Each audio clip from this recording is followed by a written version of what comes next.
David Dufendach is a speaker of our 7th OIV International Business Valuation Conference, and his speech is about a new guide about the valuation of portfolio company investments in the perspective of venture capital investors and private equity investors.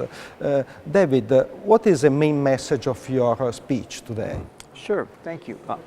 Yes, the guide is currently in an exposure draft. It's going to go through some revisions. So the things I'm going to talk about today are going to be the current status of the guide.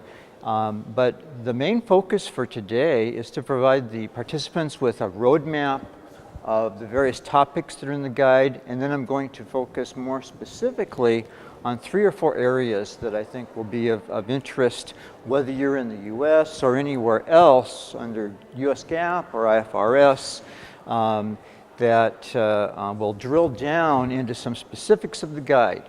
And also, I think many of the participants may find that the guide has some similarities with what we call the cheap stock guide, or the guide for valuing securities issued as compensation. And my hope is, as I go into the detail of some of the topics, I compare and contrast the new guide and what it's saying about those issues with what the cheap stock guide had to say about those issues.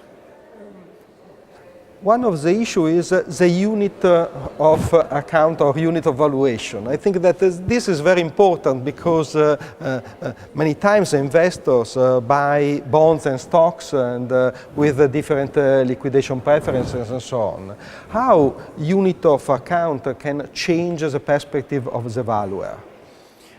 Well, that's probably the primary area that I'm going to talk about today. Not all of the topics are of equal importance, but what I'm going to do is talk about how the unit of account is affected by the market participant assumption, and how, and the key concept is, what is the economic best interest of the parties involved? Would these parties transact in a single investment in the company, or in multiple investments, in both debt and equity? It's a complicated issue, but the guidance in the exposure draft does, I think, a good job of bringing out some of those complexities and helping users to make that decision what the appropriate unit of account is. So do you think that some specific facts and circumstances, for example, a clause for change in control about the repayment of debt, can be valued in different ways, considering different facts and circumstances?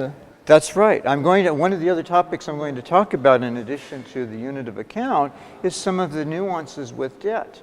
I'm going to talk about debt, if debt is your unit of valuation, and also if debt is something that affects the equity value. And I'm going to talk about things like prepayment penalties and change of control provisions, and how and some guidance for how to think about valuing the debt, given that those things may happen before the debt matures.